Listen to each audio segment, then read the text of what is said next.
கோவை அவிநாசி சாலையில் உள்ள தனியார் விடுதியில் கொங்கு வேளாள கவுண்டர்கள் பேரவையினர் செய்தியாளர்களை சந்தித்து பேசினர். அதில் கடந்த 2021ஆம் ஆண்டு முதல் திமுகவோடு கொங்கு வேளாள கவுண்டர்கள் பேரவையினர் கூட்டணி வைத்துள்ளதாகவும், தொடர்ந்து திமுக கூட்டணியை தாங்கள் ஆதரிப்பதாகவும் தெரிவித்தனர்.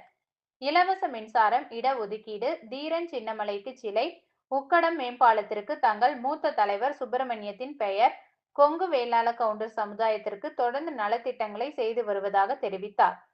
செந்தில் பாலாஜி பொறுப்பேற்று கோவை வந்த பிறகு பல்வேறு நலத்திட்டங்கள், வளர்ச்சி திட்டங்கள் கோவைக்கு கொண்டு வரப்பட்டுள்ளதாகவும், குறிப்பாக மேம்பாலங்கள் 80% மேல் நிதி ஒதுக்கி திட்டத்தை துவக்கி வைத்து, சின்னியம்பாளையம் வரை மேம்பாலம் நீட்டிப்பது தொடர்பான அறிவிப்பு, மருதமலையில் லிப்ட் வசதி, ஹாக்கி மைதானம், தங்கநகை பூங்கா, சாலை பணிகள், செம்மொழி பூங்கா உள்ளிட்ட ஏராளமான திட்டங்கள் கோவைக்கு கொண்டு வரப்பட்டுள்ளதாகவும் குறிப்பிட்டனர். தொடர்ந்து பேசிய பேரவையினர், செந்தில் பாலாஜி தொடர்ந்து கோவையில் அமைச்சராக இருந்தால் இதுபோன்ற பல திட்டங்களை கொண்டு வர முடியும் எனவும், சென்னைக்கு அடுத்த தலைநகரமாக கோவை அப்போதுதான் மாறும்.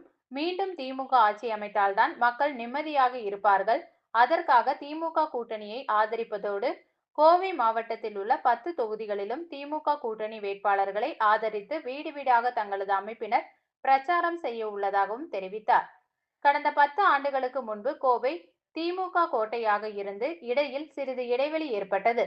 ஆனால் கடந்த 4 ஆண்டுகளில் மீண்டும் திமுக கோட்டையாக மாறி உள்ளதாகவும் தெரிவித்தனர்.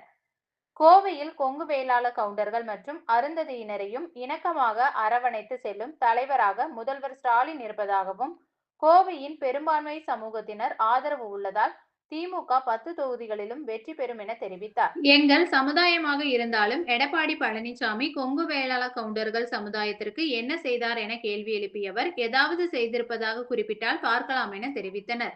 கோவையில் செந்தில் பாலாஜி பொறுப்பேற்ற பிறகு கோவை மாறி இருப்பதாகவும், அனைவருக்குமான தலைவராக, எளிதில் அணுகக்கூடிய தலைவராக செந்தில் பாலாஜி உள்ளதாகவும் தெரிவித்த கொங்கு வேளாள கவுண்டர்கள் பேரவையினர், கோவையில் திமுக ஆட்சி அமைத்த பிறகு பெரியார் அறிவுலகம், மருத்துவமனை மேம்பாடு, மேட்டுப்பாளையம் சாலையில் மேம்பாலம், அவிநாசி சாலையில் மேம்பாலம் உள்ளிட்ட எண்ணற்ற திட்டங்கள் நிறைவேற்றப்பட்டுள்ளதாகவும், விவசாயிகளுக்கான பம்ப் வழங்குவது தொடர்பான தேர்தல் அறிக்கைக்கு கோவையில் உள்ள பம்ப் செட் உற்பத்தியாளர்கள் நன்றி தெரிவித்துள்ளதாகவும் தெரிவித்தார். அத்திக்கடவு அவிநாசி திட்டத்தை முதலில் துவக்கி வைத்தது கருணாநிதி அவர்கள்தான்.